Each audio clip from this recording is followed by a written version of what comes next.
Hi everyone, SEO viewer here, showing you how to perform YouTube research using YT Studio Pro. Once you've decided on a niche to specialize in, it can be a bit daunting to figure out how to go about YouTube research. So, or even assess your competitors, right? And the good thing is that YT Studio Pro gives you a streamlined approach to begin your research process. So first thing you want to do is go into the search query and type in a niche, topic, keyword, or maybe even a channel you're interested in. In my case, I'm going to do travel vlogs, and we'll analyze a number of results. You can go anywhere from 20 videos to 300. I'm going to do 300 just to show.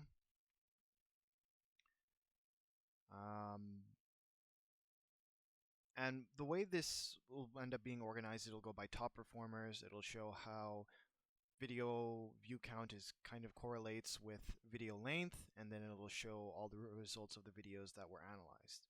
So if we take a look here, we can see the video with the most views is a train vlog. Looks like it's a short. The video with the most engagement is a Brussels vlog, and the video with the most likes is this one here, One Day in Mangaluru. Excuse me if I'm mispronouncing that, but yeah. And of course, the view count, number of likes, comments are included, as well as the engagement score and like ratio. Depending on what videos are listed, you'll also get a description and maybe even some tags, as well as a link to the original YouTube video. If you want to get a bit more information about how views kind of have varied over time as an average, they have the views per hour statistic that you can reveal. That'll show it for all the videos that are listed here. If we scroll down a bit further, here's the video duration analysis. Typical travel vlog is about 24 minutes, with the best performing being about a minute long. And then you get a scatter plot to see if there's any correlations. And then underneath you have all the videos here. So it doesn't necessarily have to be 3 videos per row. If you go back up here, you can change it from anywhere to 3 to 6. We'll do 4. And this makes it easier to kind of compare different kind of thumbnails, titles, all this stuff, so you can have an idea of what works and what you can replicate in your videos.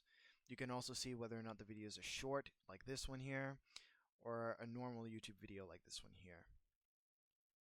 So, and if you see videos with lower view counts, you can also work to identify what doesn't work, what to avoid. So it's a pretty good analysis overall that you can get from this tool. If you forgot any of the information that I mentioned here, there's the legend 2 that'll mention everything that I included in this video. We're going to export the research results so we can do an even greater in-depth analysis using this button at the bottom here. And to perform this statistical analysis, we'll use the YouTube Insights tool. Now, I should mention before I get into this that all the processing that happens with this data happens in the browser. It's not center stored in any server, so you don't have to worry about compromising your data that you're analyzing here. So let's select the CSV file,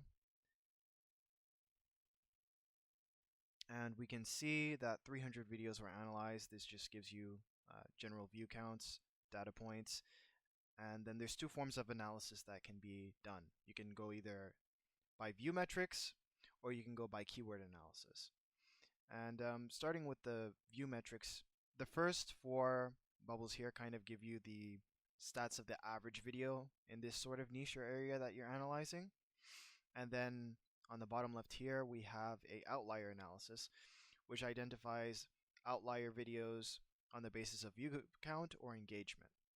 And they use a metric known as z-score, which is basically a measure of a number of standard deviations that a video lies at. So if you want to replicate specific videos that are like guaranteed outperformers, you can pick apart the title, go back to the CSV file, and analyze it that way.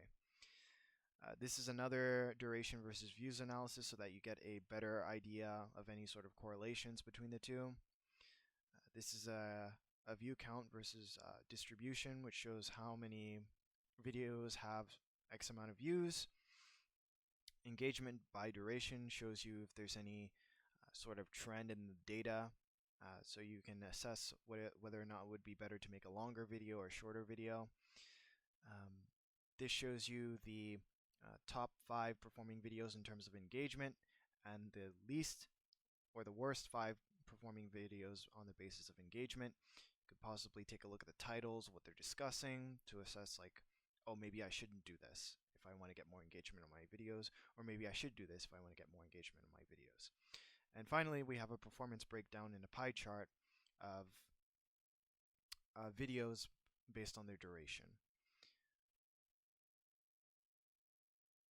Now, if you wanted to do a keyword analysis instead, there's a bar graph which shows which keywords are the most common. Here we can see travel appears in 185 videos, vlog appears in 104, vlogs in 58, and so on and so forth.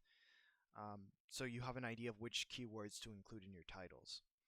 After that, there's a sort of tag analysis that happens. This shows which hashtags are included in videos and which are the most common.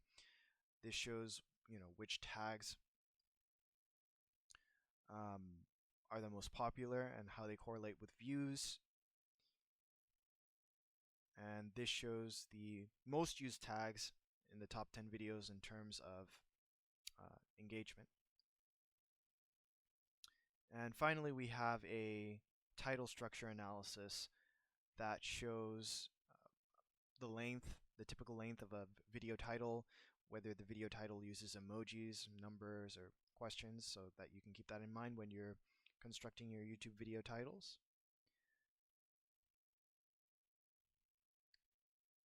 If you want to reperform any sort of analysis, you can click the Upload New File button and just upload another CSV file. And if by chance you forget any of the information that I mentioned here in this video, you can always just click the Help button and it'll show you all the statistics that were used in the analysis here for these analytics. If you like what you see and you want to try the tool for yourself, I have links posted in both the description and the pinned comment. Thanks for your time, and I hope the information presented here was useful to you.